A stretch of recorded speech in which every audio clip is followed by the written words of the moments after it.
لادوار news کے digital plate form سے جڑے تمام ناظرین کی خدمت میں میزبان سید نیاز شاہ کا پرخلوص سلام پہنچے۔ ناظرین، اس وقت کی اہم خبر آپ کو دکھا رہے ہیں سرحدی ضلع پونچھ سے۔ پونچھ میں آج انجمن جعفریہ پونچھ اور شیعہ یوتھ پونچھ کی جانب سے حضرت محمد صلی اللہ علیہ وسلم کی شہزادی حضرت فاطمۃ الزہرا رضی اللہ تعالی عنہا کی یاد میں ایک سبیل لگائی گئی۔ اس موقع پر انجمن جعفریہ پونچھ کے ساتھ ساتھ شیعہ یوتھ اور دیگر کئی معززین لوگ یہاں پر پہنچے اور اس سبیل میں حصہ لیا۔ کثیر تعداد میں عوام نے بھی یہاں سے تبرک حاصل کیا۔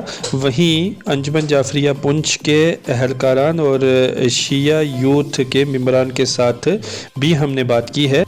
اس موقع پر تمام عالم انسانیت کے لیے خصوصی دعائیں بھی کی گئیں اور ملک میں امن، شانتی، بھائی چارے، محبت اور اخوت کی بھی یہاں پر دعائیں مانگی گئیں۔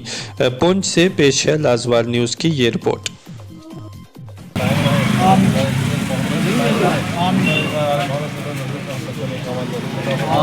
تمام مشکلات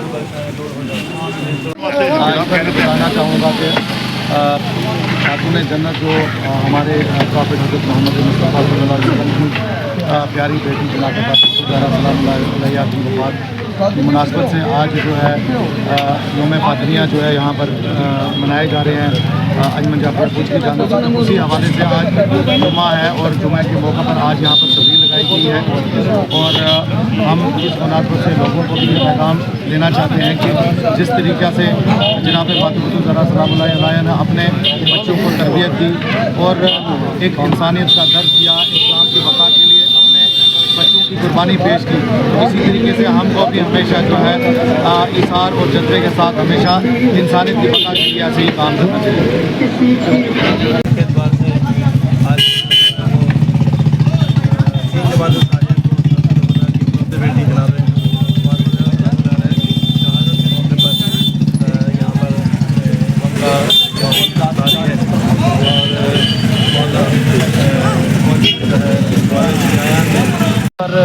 اتحاد بین المسلمین کو مد نظر رکھتے ہوئے انجمن جعفریہ کی نوجوانوں کی جانب سے اس سبیل کا اہتمام کیا گیا ہے۔ اس سبیل کا مقصد یہ ہے کہ نبی کریم صلی اللہ علیہ وسلم کو چہتی بیٹی جناب فاطمۃ الزہرا سلام اللہ علیہ جو نبی کریم صلی اللہ علیہ وسلم کے لخت جگر تھی، ان کی حیات کے 95 دن کے بعد مختلف اور مشہور روایات کے مطابق ان کے بعد 95 دن وہ زندہ رہے اور 95 دن کے بعد ان کی شہادت واقع ہوئی۔ اس سلسلے میں آج یہاں پونچھ میں انجمن جعفریہ کی جانب سے ایک سبیل کا اہتمام کیا گیا ہے جس کا مقصد یہ ہے کہ یہاں اس سرزمین کے اندر آپسی بھائی چارہ اور اتفاق کو قائم رکھا جائے۔